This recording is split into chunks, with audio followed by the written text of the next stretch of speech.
illegal immigrants are not even supposed to be in the country. They're supposed to be taken and deported, first of all. But in the instance that they need primarily emergency healthcare, they are welcome to access that emergency healthcare. But from there, they are meant to be deported and leave out of the country. They're not supposed to be on lists for chronic medication and surgeries and etc., and getting free medical treatment month after month and having 7, 8, 9, 10 babies in the country. So to respond to Doctors Without Borders on their concern about communicable diseases being spread all over South Africa, and also the issue on xenophobia, in light of what our constitution says, illegal immigrants are not even supposed to be in the country. They're supposed to be taken and deported, first of all. But in the instance that they need primarily emergency healthcare, they are welcome to access that emergency healthcare. But from there, they are meant to be deported and leave out of the country. They're not supposed to be on lists for chronic medication and surgeries and etc., and getting free medical treatment month after month and having 7, 8, 9, 10 babies in the country. That is not what the Constitution says. Also, when looking at the way that things are, you can't look at them in isolation, because illegal immigrants come into the country. Some are here stealing medication and taking it to their countries and starting a business. Some people even in other countries have started a business of bringing people in South Africa to give birth or to access medication or whatever, because it's apparently free. And it's not free because it's compromising the lives of South Africans who have no other country to go to and have only South Africa and have to access that medication from here, and therefore end up having to sleep on the floor because they can't find beds in hospitals. They have to wait in queues or have to take their own money and buy from pharmacies medication that they should be accessing for free.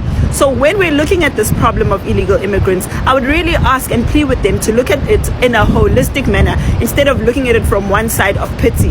We're not running a country on emotions. We're running on a country for the well-being of the country and the well-being of the people of that country. And the people of South Africa can no longer survive having to share medications, their resources with the whole of Africa. The Constitution says that South Africans are able to access free medical healthcare or whatever medical healthcare with its available resources. And we no longer have resources available to take care of the whole continent. Therefore, Doctors Without Borders, if they want to help the people of Africa, they must go and help them in their individual countries and treat them from there from all kinds of communicable diseases. And also, if they worried so much about communicable diseases, then how are they the ones who are not saying anything about the scourge of people crossing our borders every single time to come into the country with diseases that we don't even know if our doctors are able to treat, and also communicating languages that our doctors don't even understand, even the nurses, but they're still expected to treat these people. If they really are concerned about these diseases, then shouldn't our lives as South Africans also be a part of their concern? Or is it only a concern when it's people from outside of the borders that need to access the healthcare? We have people coming in from all parts of Africa. Nobody knows their medical history, but we've never heard Doctors Without Borders calling them out and saying no, South Africans need to be safe from communicable diseases from people whose medical record and history and diseases that they don't know. So it's a bit unfair of them to expect us to have the ability to take care of everyone who's got all kinds of sicknesses. If really they need healthcare, private hospitals are always open. So they are always welcome to go to private doctors and access those facilities as well.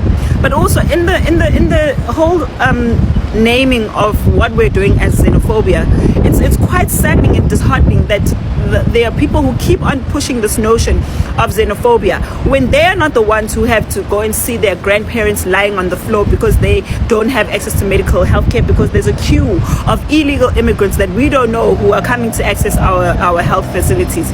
We also have a number of women giving birth on the floor, people dying because they're unable to get to the doctor because the queues are so long. Where do they expect us to be able to have the resources, the money and the facilities to take care of the whole of Africa?